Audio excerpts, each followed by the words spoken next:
Yo guys, it's the JCraft channel. Today with JCraft channel shorts, and so this is one of those little mini fridge thingies. This one's a Coca-Cola mini fridge. But anyway, I wanted to salvage the Peltier module out of this for another project.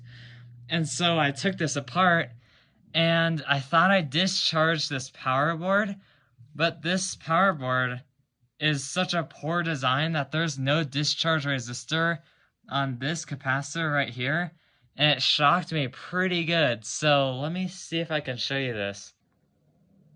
Look at this. It's not connected to power anywhere, and I'm getting 155 volts DC on this capacitor right there. That should not be happening. So, yeah.